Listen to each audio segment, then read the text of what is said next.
ध्यान दीजिए, कल हम लोग का जो है हम लोग देख रहे थे महाजनपद काल, और महाजनपद काल में हम लोग चल रहे थे धार्मिक जीवन, और धार्मिक जीवन में हम लोग स्टार्ट किए थे बौद्ध धर्म, और बौद्ध धर्म में हम लोग पहला वीडियो देख लिए थे, यानी पार्ट 1 हो गया था। यह आज आपका पार्ट 2 है, दूसरा लेक्चर है, इसको ध्यान देंगे। कल हम लोग जो है बौद्ध धर्म का जीवनी पूरा बढ़िया से पढ़े थे, गौतम बुद्ध के बारे में, कैसे ज्ञान प्राप्ति हुआ, जन्म कब हुआ, इसके बाद जो है उनको ज्ञान कहाँ मिला, उपदेश कहाँ दिए, मृत्यु कैसे हुआ, सारा चीज़ कल सुन लिए थे।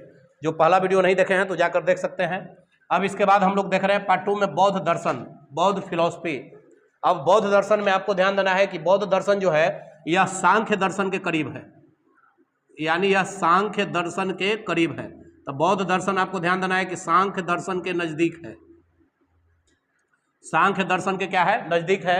अब हम लोग आगे ध्यान दें कि इसमें जो है त्रिपिटक है, और त्रिपिटक जो है आपको ध्यान देना था कि इसमें पिटक का अर्थ टोकरी होता है, और पिटक का अर्थ टोकरी होता है, जिसमें आपको जो है ध्यान देना है सूत पिटक, यह जो है सबसे बड़ा पिटक है।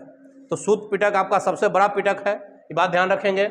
इसमें जो है गौतम बुद्ध के उपदेश का वर्णन है, तो अगर गौतम बुद्ध का उपदेश का वर्णन पूछेगा तो आंसर सूत पिटक हो गया। कैसे याद रखना है, तो आदमी जब सूत जाएगा तो सबसे बड़ा हो जाएगा, सूत गया तो पूरा शरीर एकदम फैल गया, तो सबसे बड़ा सूत गया तो सूत पिटक सबसे बड़ा। बताइए विनय पिटक, विनय पिटक में संघ का नियम है, मतलब संघ में प्रवेश करने का नियम कानून है। गौतम बुद्ध में संघ में प्रवेश करने को उपसंपदा बोला जाता था, कल हम लोग चर्चा किए थे। अब बताइए संघ में प्रवेश का नियम है। अब बताइए विनय करना माने प्रार्थना करना। अब प्रार्थना करिएगा, इसका मतलब एंट्री करना है तो प्रार्थना करना होगा। तो यहाँ आपको याद रखना है कि विनय पिटक में संघ का नियम है, सूत पिटक में उपदेश है, उपदेश को एकदम आराम से सूत के सुनना है। अभिधम पिटक जो है बौद्ध दर्शन इसमें है, बौद्ध फिलॉसफी है, यानी गौतम बुद्ध ने क्या बात बताया, आत्मा में विश्वास है कि नहीं, पुनर्जन्म में विश्वास है कि नहीं, मूर्ति पूजा करना है कि नहीं, इन सारी बातों का चर्चा अभिधम पिटक में है। तो तीनों पिटक क्लियर है, फिर से ध्यान दें। सूत पिटक सबसे बड़ा पिटक है, इसमें जो है गौतम बुद्ध का उपदेश है। विनय पिटक इसमें संघ का नियम है। अभिधम पिटक बौद्ध दर्शन है। क्लियर है सबका। आगे हम लोग ध्यान दें, गौतम बुद्ध का त्रिरत्न बहुत इंपॉर्टेंट होता है। अब जैन धर्म में भी त्रिरत्न पढ़िएगा, बौद्ध धर्म में भी त्रिरत्न है। अब त्रिरत्न में क्या है, बुद्ध, धम्म, संघ, यानी जो संघ में प्रवेश करते थे और जो भिक्षा मांगने जाते थे तो तीन ही बात बोलते थे, बुद्धम शरणम गच्छामि, बुद्ध के शरण में जाओ, धर्मम शरणम गच्छामि, धम्म के शरण में जाओ। धम्म मतलब बुद्ध का नीति, गौतम बुद्ध ने क्या बात बोला ये धम्म में है। इसी प्रकार आप आगे अशोक पढ़ेंगे तो अशोक का भी धम्म नीति अलग है, अशोक का धम्म नीति अलग होगा। और इसके बाद संघ के शरण में जाओ, मतलब बुद्ध का जो कोचिंग है उसमें एडमिशन ले लो। अब यहाँ पर आगे आपको ध्यान देना है कि आगे जो है घटना और प्रतीक चिन्ह से जो है प्रश्न आपका पूछता है, घटना और प्रतीक चिन्ह से प्रश्न पूछता है। अभी इसको याद करवाएंगे, सुनिएगा। पहला घटना है गर्भधारण, गर्भधारण, तो गर्भधारण का प्रतीक हाथी है। गर्भधारण का प्रतीक क्या है, हाथी है, मतलब गौतम बुद्ध का जब गर्भधारण हुआ उसका प्रतीक हाथी है, तो गर्भधारण का प्रतीक हाथी है। दूसरा हम लोग देखें, जन्म का प्रतीक कमल है, जन्म का प्रतीक कमल है। तीसरा यौवन का प्रतीक सांड है, यौवन का प्रतीक सांड है। समृद्धि का प्रतीक शेर या सिंह है, तो समृद्धि का प्रतीक शेर या सिंह है। गृह त्याग घोड़ा है, ज्ञान प्राप्ति पीपल है, और निर्वाण का प्रतीक पद चिन्ह है, और प्रथम उपदेश का प्रतीक चक्र है, और मृत्यु का प्रतीक स्तूप है। अब ध्यान दें, इसको याद कैसे करना है, तो गर्भधारण तो याद करना है, हाथी गर्भधारण की है, तो हाथी गर्भधारण की है, तो गर्भधारण हाथी। इसके बाद जन्म अगर हुआ तो कमल के जैसा इनका जो है यश खिला, कमल के जैसा, यानी व्हाइट थे एकदम प्योर, मतलब इनका आचरण एकदम उजला है कमल जैसा। तो जन्म लिए एकदम कीचड़ में लेकिन कमल जैसा खिल गए, तो जन्म लिए कीचड़ में लेकिन कमल जैसा खिल गए, तो जन्म का प्रतीक कमल है। यवन माने जवानी होता है, इसका प्रतीक सांड है, तो यवन का प्रतीक सांड इनका है। समृद्धि इनका शेर के जैसा फैला था, एकदम हर जगह समृद्धि इनका फैला गौतम बुद्ध का, तो समृद्धि का प्रतीक इनका सिंह या शेर है। गृह त्याग घोड़वा से किए थे, याद होगा कंथक था, घोड़ा का नाम क्या था, कंथक, तो कंथक घोड़ा से गृह त्याग किए। तो बताइए गृह त्याग का प्रतीक क्या है, घोड़ा। क्लियर है। आगे हम लोग देखें, ज्ञान प्राप्ति इनको पीपल वृक्ष के नीचे हुआ था। 6 वर्ष के कठोर तपस्या के बाद 6 वर्ष झंक मारे थे तो ज्ञान मिला था, ज्ञान मिला, 4 बात याद होगा। अब बताइए ज्ञान प्राप्ति इनका पीपल है, निर्वाण पद चिन्ह है, निर्वाण की प्राप्ति क्या है, पद चिन्ह। अब इसके बाद प्रथम उपदेश को चक्र है, और मृत्यु का प्रतीक स्तूप है। बौद्ध धर्म में जितने भी मरते हैं उस सबको स्तूप के अंदर रखा जाएगा। तो यहाँ तक हम लोग देख लिए। अब देखिए कुछ घटना का नाम पूछा जाता है, आपके परीक्षा में कुछ घटना का नाम पूछे जाता है। अब घटना का नाम जो है इंपॉर्टेंट आपको ध्यान देना है। तो पहला घटना है गृह त्याग। गृह त्याग को बौद्ध धर्म में महाभिनिष्क्रमण बोला जाता है। जब कहेगा गृह त्याग तो कहिए महाभिनिष्क्रमण। तो गृह त्याग को क्या बोला जाएगा? महाभिनिष्क्रमण। क्लियर है सबका? अगला हम लोग देखें ज्ञान प्राप्ति को बौद्ध धर्म में निर्वाण बोला जाता है। तो ज्ञान प्राप्ति को निर्वाण, यही जैन धर्म में निर्वाण माने मृत्यु होता है। तो जैन धर्म में निर्वाण का अर्थ मृत्यु, अब बौद्ध धर्म में निर्वाण का अर्थ ज्ञान प्राप्ति होता है। इसके बाद हम लोग देखें उपदेश को बोला जाता है धर्म चक्र परिवर्तन। उपदेश को क्या बोला गया? धर्म चक्र परिवर्तन। तो यह इनका उपदेश है। उपदेश का जो है धर्म चक्र परिवर्तन। मृत्यु को बोला गया महापरिनिर्माण। निर्माण का अर्थ ज्ञान प्राप्ति, अब मृत्यु उससे भी महापरिनिर्माण। तो फिर से घटना को ध्यान दे, गृह त्याग, महाभिनिष्क्रमण, महाभिनिष्क्रमण। इसके बाद बोलिए ज्ञान प्राप्ति निर्वाण, ज्ञान प्राप्ति निर्वाण।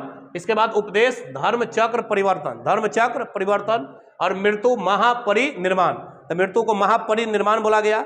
इसके बाद हम लोग देखें बौद्ध संगीतियां जो है, बौद्ध संगीति 4 को बौद्ध संगीति हुआ है। चारों में जो जो बात इंपॉर्टेंट है उसको ध्यान दें। सबसे पहला हम लोग देखें प्रथम बौद्ध संगीति। प्रथम बौद्ध संगीति 483 ईस्वी पूर्व में राजगीर में हुआ है। और इस समय आपको बताए थे कि इस समय शासक कौन था? तो अजात शत्रु था। और अजात शत्रु के समय ही गौतम बुद्ध का मृत्यु हुआ था। अजात शत्रु के समय गौतम बुद्ध का मृत्यु हुआ था। अब बताइए यहाँ पर जो है गौतम बुद्ध का मृत्यु हुआ तो प्रथम बौद्ध संगीति 483 ईस्वी पूर्व में हुआ। कहाँ में? ये आपका कहाँ में हुआ था? राजगीर में हुआ था। तो पहला बौद्ध संगीति, कारण इसका राजधानी राजगीर है, अजात शत्रु का राजधानी राजगीर है। तो अजात शत्रु ने प्रथम बौद्ध संगीति कराया और ये कहाँ में? राजगीर में हुआ 483 ईस्वी पूर्व में। इसके बाद इसका अध्यक्ष थे महाकश्यप। तो याद करिए अध्यक्ष कौन है? महाकश्यप। उपाली द्वारा विनय पिटक और आनंद द्वारा सुद पिटक का पाठ किया गया। तो इसमें उपाली और आनंद का भी नाम आता है। तो उपाली द्वारा विनय पिटक और इसमें जो है आनंद द्वारा सुद पिटक का क्या किया गया? पाठ किया गया। अगला बताइए द्वितीय बौद्ध संगीति 383 ईस्वी पूर्व में, 100 साल बाद। गौतम बुद्ध को मरे हुए 100 साल हो गया और 100 साल बाद हुआ 383 ईस्वी पूर्व में वैशाली बिहार में। कहाँ हुआ? वैशाली बिहार में। और इस समय शासक है कालाशोक। अब बताइए कालाशोक किस वंश का है?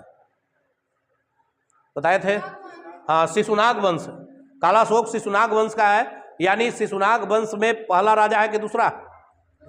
दूसरा राजा है कालाशोक। अब बताइए इस समय अध्यक्ष है सर्वकामिनी। तो अध्यक्ष है सर्वकामिनी, कमिनी नहीं कहना है, कामिनी, सर्वकामिनी, सर्वकामिनी। अब बताइए दूसरा बौद्ध संगीति देख लिए 383 ईस्वी पूर्व वैशाली बिहार में हुआ, शासक कालाशोक और अध्यक्ष है सर्वकामिनी। क्लियर है? अब आइए आगे। तृतीय बौद्ध संगीति आपका 250 या 255 ईस्वी पूर्व में हुआ। ये बताइए क्या 100 साल बाद हुआ? नहीं, ये 100 साल बाद नहीं है। यानी 250 या 255 ईस्वी पूर्व में पटना में हुआ। कहाँ? पाटलिपुत्रा में हुआ। और इस समय शासक अशोक है। बताइए अशोक किस धर्म को मानता था? बौद्ध धर्म को मानता था। बौद्ध धर्म से पहले वो शैव को मानता था, शैव के बाद वो बौद्ध को माना। अपना भतीजा से प्रभावित होकर बौद्ध धर्म को माना है अशोक।